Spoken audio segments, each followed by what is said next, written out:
नमस्कार, मी गिरीश कुलकर्णी. बोल भिडूच्या बुकमार्क या सदरामध्ये तुम्हा सगळ्यांचं स्वागत.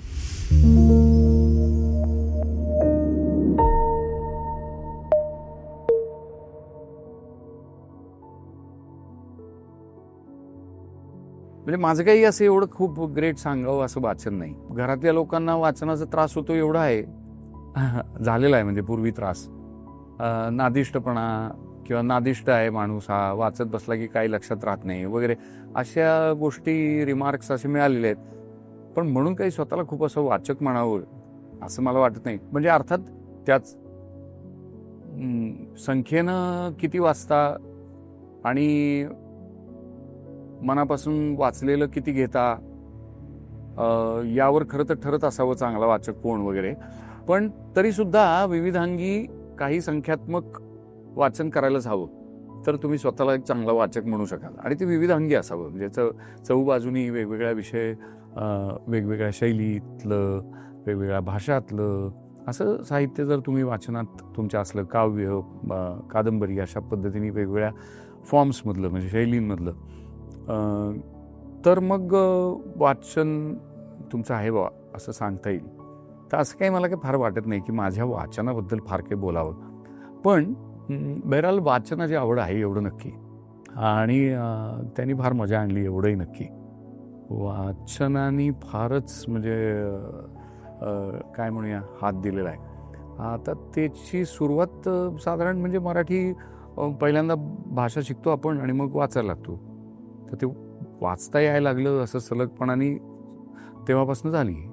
सुरुवातीला घरातली स्तोत्रबित्र वाचायला लावायचे आईवडील, आणि मग नंतर तिसरीत, मला आठवतं तिसरीमध्ये पहिल्यांदा मी असं त्या अर्थाने स्वतंत्र वाचन करायला लागलो. आमच्या एका स्नेहांच्या घरी आमचा मुक्काम होता, आणि त्यांनी तिथल्या काकांनी एक अशी ट्रंकच आणून माझ्यापुढे ठेवली, आणि उघडली ट्रंक, तर आत सगळी अशी लहान मुलांची साहित्याची पुस्तकं, म्हणजे कादंबऱ्या, अशा छोट्या छोट्या एकदम बारीक पातळ, जादूची अंगठी, उडती चटई आणि राजपुत्र वगैरे वगैरे.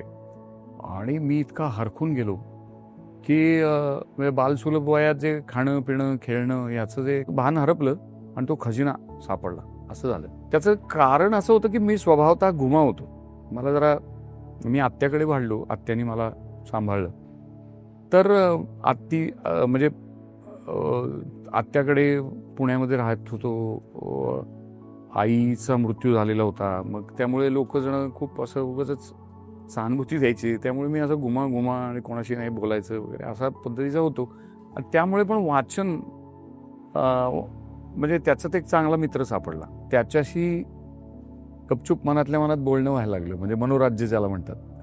आणि असं मस्त भटकंतीवर जाण्याची, मग त्याच्यात फॅन्टसी यायला लागली विचारांमध्ये, आपल्या मनोराज्यांमध्ये.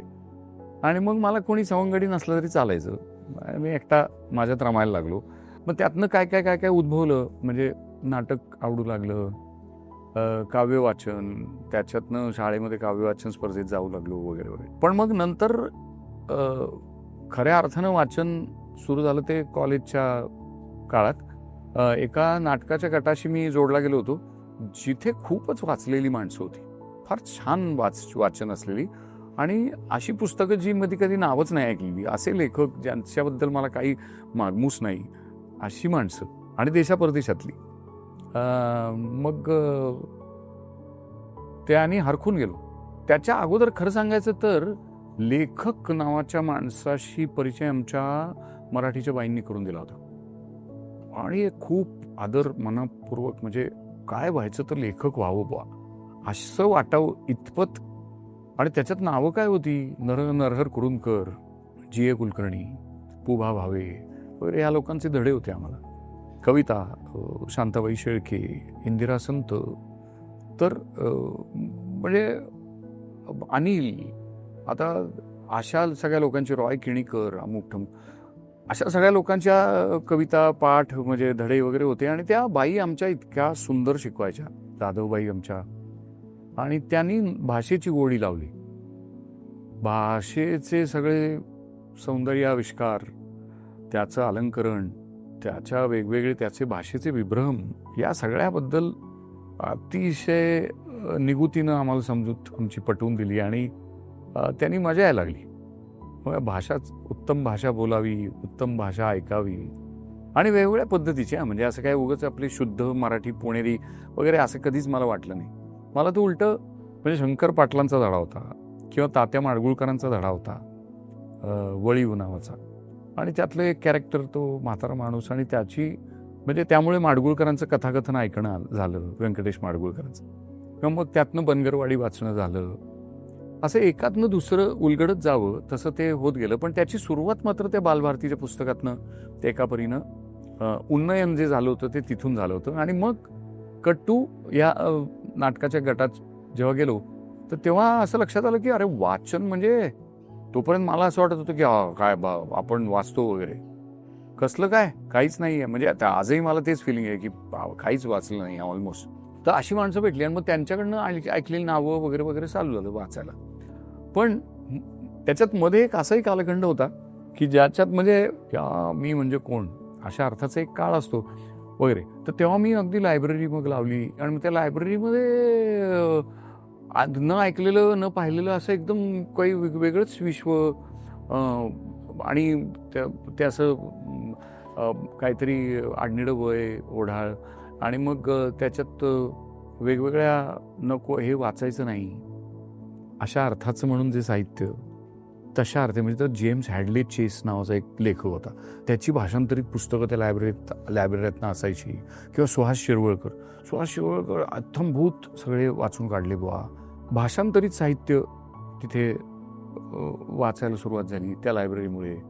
आणि मग लक्षात आलं की अरे हे इंग्रजी कथानकं काहीतरी वेगळीच असतात बरं का वगैरे वगैरे. मग मूळ इंग्रजी प्रॉपर अगदी म्हणजे त्या भाषेतलं वाचन चालू व्हायला वेळ लागला.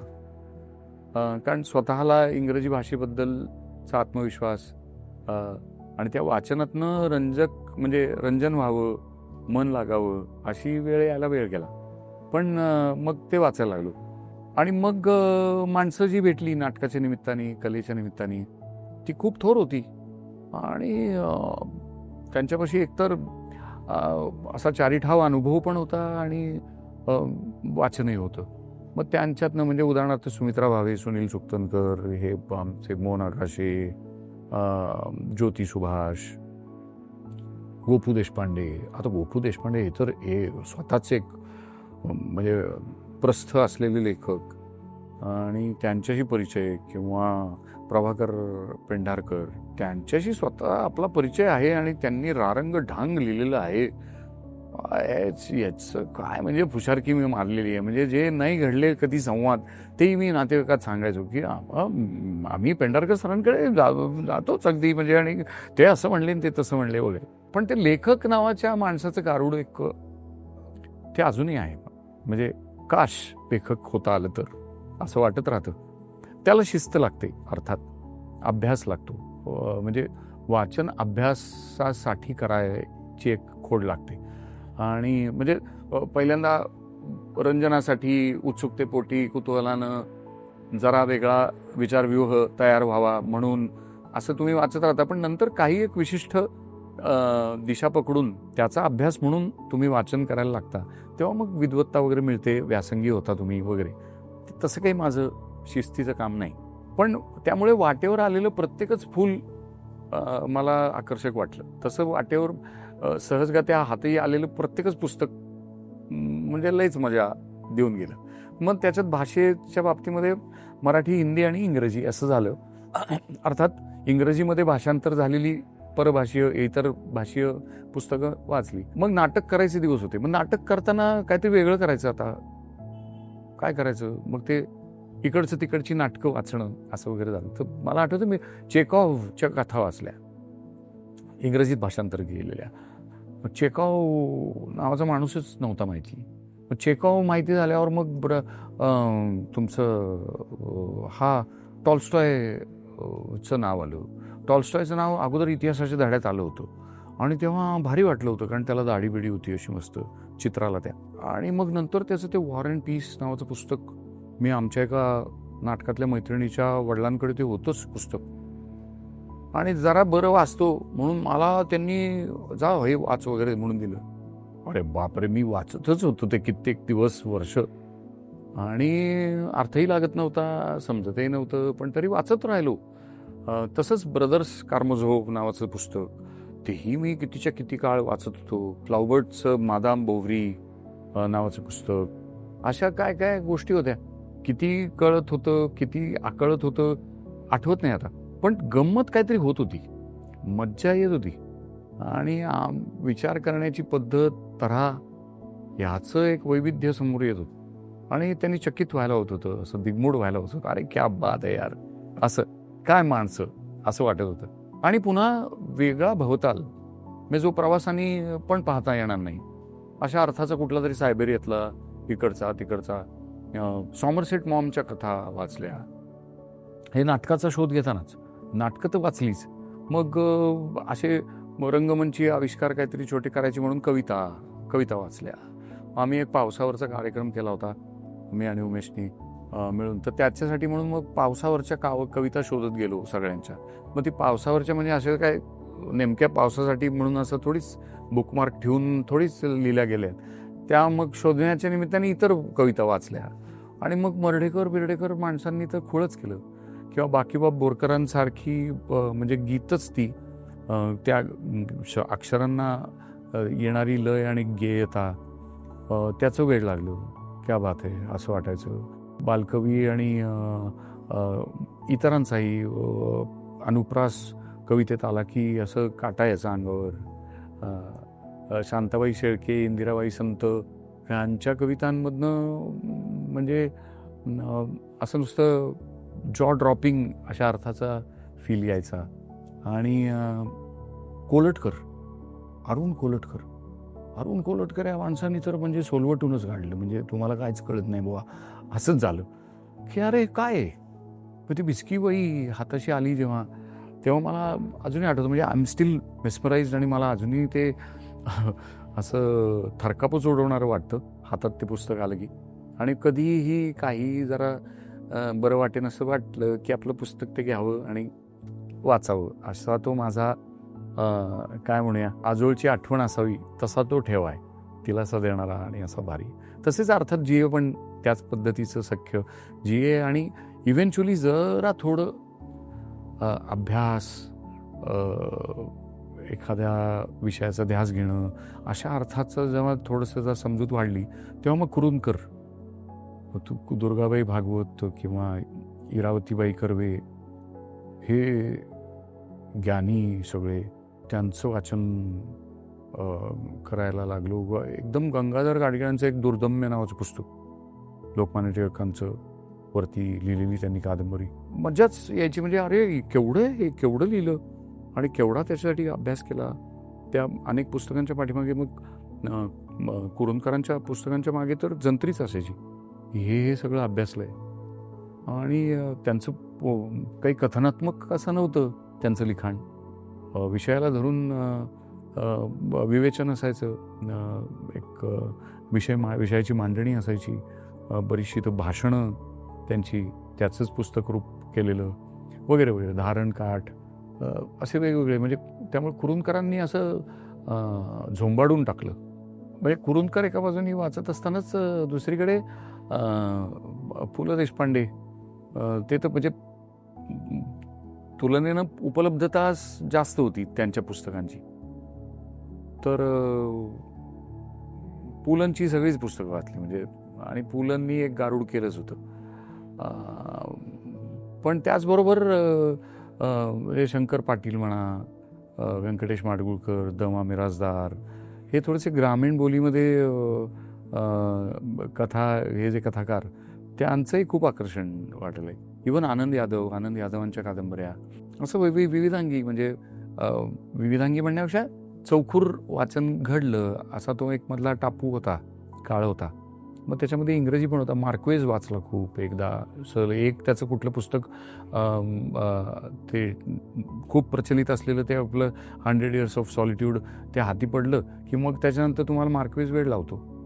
मग ते मला आवडलेलं त्याचं की क्रॉनिकल्स ऑफ डेथ फोरटोल्ड, ते पुस्तक फारच आवडलं होतं मला, फार, म्हणजे अजूनही आवडतंच. तर असे मग ते मार्क्वेजच वाचायचा. असं करत चाललो. मग हे जी मगाशी म्हणलेली माणसं छान छान त्यांच्याशी परिचय झाला होता. मग माधुरीताई पुरंदरे, चंद्रकांत काळे त्यांचे गाण्याचे कार्यक्रम फारच आवडायचे. फार म्हणजे फार आवडायचे. आणि मग तेव्हा कुतूहल वाटायचं की कोण माणसं आहे ती, इतकी कशी गुणवान काय. आणि मग त्याच्यातनं लक्षात आलं की माधुरीताईंनी पुस्तकं लिहिली आहेत. मग त्यांनी लिहिलेलं अक्षर न अक्षर ते वाचलं आणि म्हणजे स्तिमित व्हायला होतं मला अजूनही. मग ते पिकासोचं चरित्र त्यांनी लिहिलेलं ते तर इतकं म्हणजे ते पार फाटेस्तोवर ते पुस्तक ज्याला त्याला मी सांगत बसायचो, हे वाचा वगैरे असो. पण तितकीच त्यांची लहान मुलांसाठी लिहिलेली पुस्तक, त्यांचं बालसाहित्य तर आहा म्हणजे फार मजा. म्हणजे मोठं झाल्यावर मी ते वाचले आणि अजूनही मला ते आवडतं. म्हणजे आता तो एक कुल्फी नावाचा अंक निघतो, तर त्याचा म्हणजे मी वाचक आहे नियमित फारच. आणि त्यात चित्र पण असतात. मुळात ते ना पुस्तकामध्ये चित्र असणं हे ते बालभारतीनी त्याची एक गोडी लावली होती. आणि त्यामुळे चित्र असलेली पुस्तकं वाचणं ही गंमतच असते, ती आवडतात. आणि चित्राला तिथं महत्त्व दिलं गेलं, ह्या कुल्फीमध्ये दिलं गेलं जातं. माधुरीताईंच्या पुस्तकात चित्राला पण तेवढंच महत्त्व असतं. त्यामुळे ते फारच मौजेचं होतं. आणि मग मध्ये बाय द वे त्या जादूच्या अंगठीच्या मध्ये एक फास्टर फेणे वगैरे वगैरे हा काळ येऊन गेला होता. तर असं मी वेगवेगळ्या मोठ्या वयात सुद्धा बालसाहित्य वाचतो. म्हणजे मग प्रकाश नारायण संत त्यांची सगळी लंपनची त्रयी आणि ते करताना तिथलेच मग हे आपले संतांच्या जवळचे श्रीनिवास विनायक कुलकर्णी, म्हणजे ते डोह पाण्याचे पंख बहुतेक हो, तर डोहनी तर म्हणजे त्यातल्या यांनी वेळ लावलं होतं. मग हे मासिकं जी यायची म्हणजे मौज, काय रे बाळा नको येऊ इकडे, मौज म्हणा किंवा म्हणजे ते दिवाळी अंक जे असायचे ते आवर्जून घ्यायला लागलो. नोकरी करायला लागलो होतो, त्यामुळे स्वतंत्र पैसे कमवायला लागलो होतो. मग त्यातनं ते विकत घेणं व्हायचं. मग एक आस होती पूर्वीपासून की आपल्याला पुस्तकं विकत घेता आली पाहिजेत.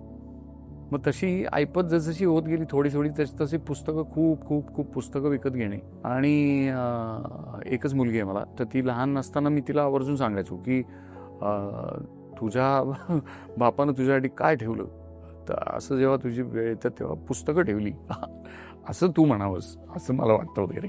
असं एक आपलं टाइमपास आमचं चालायचं. तुंबाडचे खोत हा एक फार काय जवळचा असा काळजाचा विषय झाला होता काही काळ. किंवा पुष्किरेग्यांची सावित्री. नंतर आत्ता कोविड काळामध्ये सगळे पठारे, रंगनाथ पठारे सर ते वाचून काढले. म्हणजे सातपाटील वृत्तांतपासून सुरू झालं ते इतकं पछाडलं त्या पुस्तकानं की मग मी सगळीच म्हणजे चोषक फलोद्यान आणि अमुक म्हणजे पूर्वी पठारे सरांची एक मी आणि उमेशनी एक एकांकिका केली होती.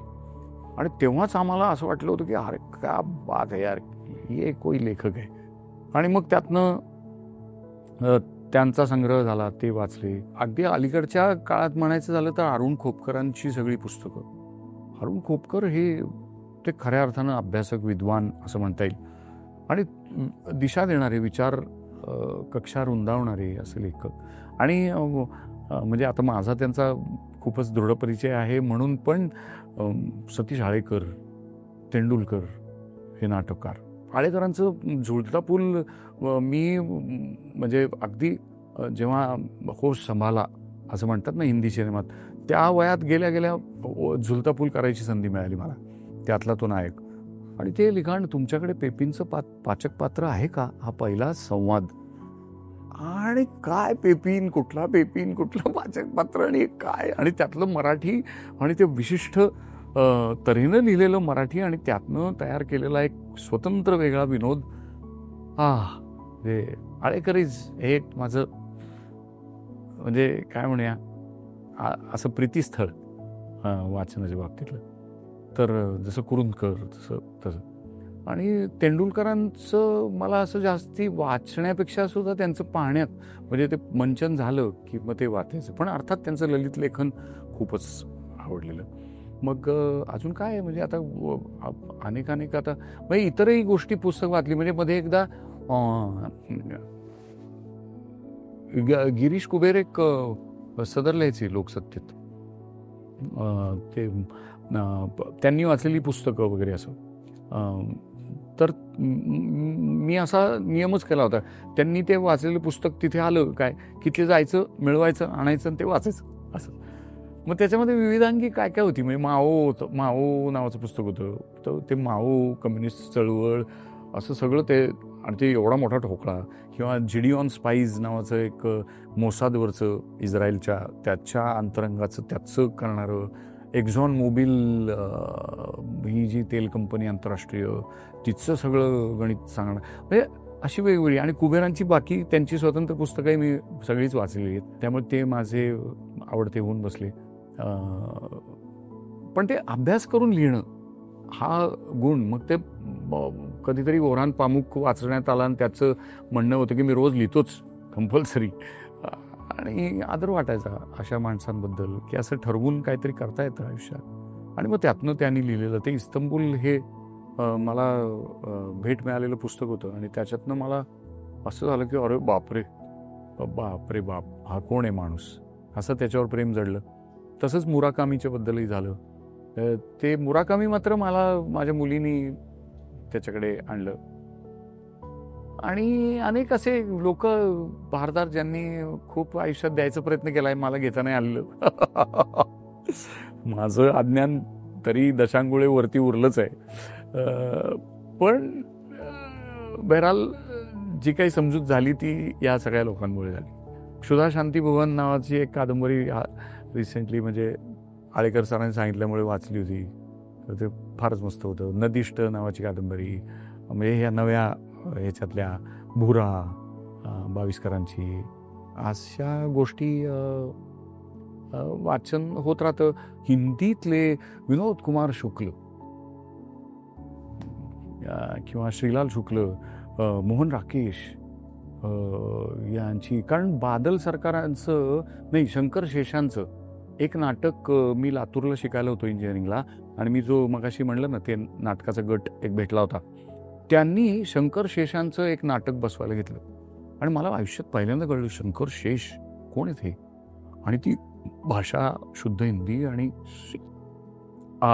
ते नाटकही बढिया होतं. मला भूमिका नव्हती, बॅकस्टेज करायचं होतं, पण मी आपलं ऐकत बसायचं संवाद.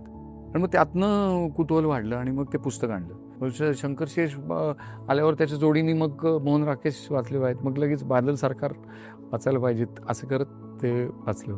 शंभू मित्रांची कुठेतरी मुलाखत वाचली होती, त्याच्यात यांचे उल्लेख होते. म्हणजे तेंडुलकर, मोहन राकेश, बादल सरकार, आळेकर ह्या सगळ्यांनी. आणि मग वाडा चिरेबंदी नाटक पाहिलं. मग महेश एलकुंचवारांनी झपाटलं. मग त्यांनी लिहिलेलं सगळं, म्हणजे अजूनही मला महेशदांचा माझ्यावर खूप प्रभाव आहे असं वाटतं. म्हणजे त्यांनी खूप दिलं काय काय, कारण ते खूप सिमिलर होतं. माझा आजोळ, तिथला वाडा, त्यातलं सगळं राजकारण, तिथली भावनिकता, तिथले नातेसंबंध, त्याचे सगळे पेड पसारे, असं बरंच ते सगळं इतकं आतून आवडलं, पोचलं वाडा चिरेमध्ये नाटक पाहताना. तर असं सगळं घडत गेलं. आणि अजूनही चालू आहे वाचन. कविता वाचायला तर खूप आवडतं. खानोलकरांवरती मग कार्यक्रम केले, खूपच आवडतात. खानोलकरांची रात्रकाळी घागरकाळी ही कादंबरी ही फारच पिसाट आहे. त्याच्याचबरोबर मर्ढेकरांची कविता तर म्हणजे जसं कोलटकर असे तीव्र बुद्धीची चमक दाखवतात, तसं ते कोलटकर यांच्या बाबतीत सुद्धा जाणवतं, मर्ढेकरांच्या बाबतीत. आणि असं होऊन जातं. मग म्हणजे असं आपले अक्षरांचा श्रम केला लिहिणार एक विलास सारंग, त्यांच्या समीक्षा वाचल्या. किंवा MT आयवामारू सारखं आनंद सामंतांचं पुस्तक, असं काय काय काय काय खूप म्हणजे आतोनात. म्हणजे आता वाचन जर हे केलंच नसतं तर काहीच हाताशी लागलं नसतं आजपर्यंत असं वाटतं. हे सगळ्यांनी वाटा उचलत उचलत थोडं थोडं हात लावला आणि म्हणून आमचं इथपर्यंत आलं गोड. अशातली गत वाटते. म्हणजे आता अनेक पुस्तकं अशी म्हणजे GNची तर सगळीच पुस्तकं, त्याच्यामुळे भाषेचं जी म्हणजे ती कलाभूत काढावी, एकदम बारकाईनं कलाभूत करावी तयार, तशा अर्थाची आणि ती स्वतःचीच शब्द रचना, स्वतःच त्या सुतारमेटावर बसून काय म्हणूया आखणी करत तयार केलेलं नवंच खेळणं, अशा अर्थानं जी एकदम भारून टाकायची त्यांची सगळी पुस्तकं म्हणजे नेहमी. पण विशेषतः म्हणजे त्यांचा पत्रव्यवहार सुनीताबाईंबरोबर झालेला, त्याचे खंड एकूणच ते माणसे, अर्भाट आणि चिल्लर ह्या पुस्तकाचं म्हणजे काय करावं असं कळलं नव्हतं, किंवा एकदम असं वेगळंच. म्हणजे प्रभाकर बर्व्यांचं कोरा कॅनव्हास मला खूप आवडतं पुस्तक, फारच खूप आवडतं. किंवा म्हणजे चित्रकारांवरची पुस्तकं मला आवडतात, त्यांची चरित्र फारच आवडतं, कारण चित्रकला मला येत नाही. त्यांचे दृष्टिकोनच वेगळे वाटतात. ते आकाराकडे ज्या पद्धतीने पाहतात, ते प्रतलांकडे ज्या पद्धतीने पाहतात, ते रंगांकडे आणि त्यांच्या घनतेकडे ज्या पद्धतीने पाहतात, फार मजा येते मला, फार मजा येते. आणि माझं अज्ञान माझ्या म्हणजे काय आस्वादनाला आड येत नाही. म्हणजे मी अतिशय अडाणी बनून तिथे जातो आणि असा चकित होऊन येतो. असं ते त्यांच्या पुस्तकाबाबतीत पण आहे, कोलत्यांचं, प्रभाकर कोलत्यांचं पुस्तक. सो असं ते आहे का. सुधीर मोघे आमचे फार चांगले मित्र झाले होते, म्हणजे ज्येष्ठ मित्र. आणि आम्हाला मार्गदर्शन पहिला चित्रपट करतानाच आम्हाला आनंद मोडक आणि सुधीर मोघे, त्या मोडकांनी कवितेबद्दल खूप सांगितलं आणि सुधीर मोघ्यांनी, अर्थात ते स्वतःच सिद्धास्त कवी, त्यांचं ललित लेखन ते सगळं वाचलंच. त्यांनी अनेक ठिकाणी गाठ घालून दिली. त्यांनी माडगुळकर वाचायला म्हणजे एका परीनं प्रेरित केलं. आणि मग मुलीमुळे वाचनात आलेली काही बरीच पुस्तकं, म्हणजे काही न्यूरोसायन्सवरची, कारण ती न्यूरोसायन्स शिकते, म्हणजे आयुर्वेदाच्या संबंधाने, कारण बायको आयुर्वेदिक डॉक्टर आहे. असं अवांतर पण काही इतर वेगळं. बाकी मला आंतरराष्ट्रीय घडामोडी वगैरे असं वाचायला पण आवडतं. त्यातलेही काही पुस्तकं आणून मी ठेवलेत, वाचलेत. आणि चालू आहे आता काय, विस्मरण वाढतं आहे. पण त्यामुळे जास्तीत जास्त खरं ते वाचायला हवं आणि टिपायला हवं. पण ॲज युज्युअल मी काही वेगळा नाही, ते ह्या माध्यमांनी ग्रासून टाकले, मोबाईल. तर ते पण तरी हटकून मी एक पुस्तक माझ्याबरोबर असतं प्रत्येक प्रवासात, वेगवेगळं असतं. आणि 1, 1.5 पान, 2 पान, 5 पानं, 4 पानं काहीतरी तर वाचायचंच रोज, असा नियम असतो. म्हणजे ते होतं बऱ्यापैकी. आणि मग एकदा, आणि ते असं आहे ना की 5 पानं वाचायचं मग इतकं ते धरतंच लगेच की पुढं जाती गाडी. पण ते होईस तिथपर्यंत जायचं आजकाल खूप अडथळा तयार व्हायला लागला. But yet I am reading, मी वाचतो. सगळं वाचा. आणि आपला शोध आहे ना, मी मगाशी जर म्हणलं ना की प्रत्येक पुस्तक आहे ना, तुमचा तुकडा कुठेतरी सापडतो असं मला वाटतं. आणि त्या तुकडे गोळा करत तुम्ही कुठेतरी एकसंध माणूस म्हणून तुम्हाला स्वतःला दिसायला लागता. म्हणजे तुमची स्वतःची ओळख पटायला लागते. म्हणजे मग ते विचाराच्या अंगाने असेल, ते शब्द वापराच्या अंगाने, ते अनुभव टिपण्याच्या अंगाने असेल, किंवा भूमिका मांडण्याच्या अंगाने असेल, एखादी गोष्ट तुम्ही कशी मांडता, अशा वेगवेगळ्या अंगाने हे वेगवेगळे लेखक तुम्हाला घडवत जात असतात. तर त्यामुळे अमुक एकाने रेकमेंड केलं म्हणून वाचा, नाही असं नाही. पण खरं तर आपली ओढ, म्हणजे आपला प्रवाह, पाणी कुठं वाहतंय तसं वळचणीला जाऊ द्या आणि जे पडेल हातात ते वाचा. म्हणजे आता कोसला, आता किंवा नेमाडे मास्तरांची सगळीच म्हणजे पुस्तकं, आणि वयाच्या 25शीत वगैरे कादंबरी लिहितात राव, आणि ती इतकी भारी, आणि त्याच्यामध्ये इतकं, किंवा त्यांची कविता पण, तर त्या कविता, त्यांची भाषणं, जे पडेल ते वाचा. जरा तुम्हाला जर टिकून धरण्याचा प्रॉब्लेम असेल मला वाटतं, तर त्यांनी थोडं रंजक कथानक असलेली गोष्टी रूपाचं वाचायला सुरुवात करावी. बाल साहित्य वाचायला सुरुवात करावी, मी तर म्हणतो. अरे बाल साहित्य म्हणजे राजा मंगळवेढेकर हे आपले लय आवडते होती. म्हणजे एक काळ होता बालपणात, त्यांच्या पुढे काहीच नाही वगैरे असं वाटायचं. मग ती चांदोबा चंपक वगैरे ती मासिकं बिसिकं पण होती आजूबाजूला, पण परिस्थिती चांगली नसल्यामुळे ती काही घरी वगैरे यायची नाही.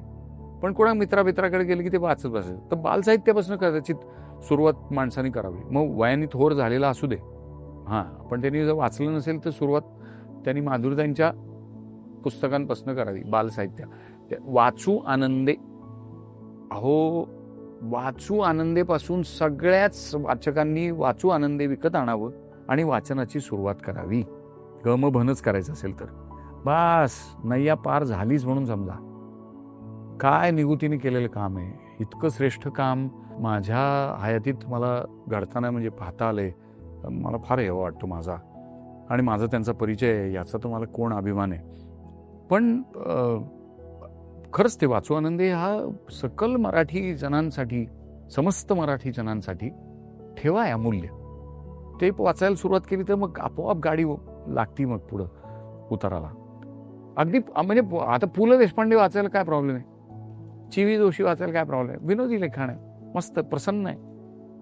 पुलंचा तर विनोद एकदम असा काय म्हणूया अतिशय सभ्य आणि तरीही बुद्धिजन्य. तर आणि म्हणजे त्यांचं विविध मोठेपण तुम्हाला असं चकित करून टाकतं. एकच माणूस काय काय करतो असं. तसंच कुरूंदकरांकर बाबतीत आहे की संगीतातलंही त्यांना इतकं आहे, इतिहासही कळतो, तुम्हाला बाकी राजकारणही कळतं, साहित्य समीक्षाही कळते, काय नाही कळत. तर तिकडे पुढे जाता येईल पुढे, पण ह्या गोष्टी अशा वाचता येतील, इथून सुरुवात करता येईल. पण माणसानं स्वतःचा शोध घेत वाचत जावं. कुणी रेकमेंड केलंय म्हणून न करता वाट चुकावी, जावं की जरा चुकीच्या वाटेला आणि मग शोधावं, तरच घडतं. अमन दबक्या असा आयता हातात टपकन फळ पडून एखाद्या न्यूटनला काहीतरी गवसतं, आपण आयत गब्बूच होतो, बाकी बहुतेक लोक. त्यामुळे वाट चुकावी तो, आणि मग आपलं वाचन घडवावं, तेवढं तरी करावं स्वतःसाठी, मला असं वाटतं. नाही का, उगाच काहीतरी मी सांगतो म्हणून वाचलं नको. आपलं आपण शोधावं, वाचावं. वाचनात गंमत आहे, मजा आहे. मरेस्तोवर बरोबर काय राहावं तर वाचन राहावं. बुकमार्कसाठी अजून काय बोलायचं आहे. पण हे चांगलं आहे, तुम्ही बुकमार्क म्हणून त्या निमित्ताने मला एवढं बोलायला लावलं. नाही तर मला कळतच नव्हतं की काय बोलू. मी नाही सांगणार कोणाला हे वाचन ते वाचन, मी काय वाचलं. मला काही अजिबातच पुरेसं वाटत नाही माझं वाचन, अतिशय कमी वाटतं, शपथ.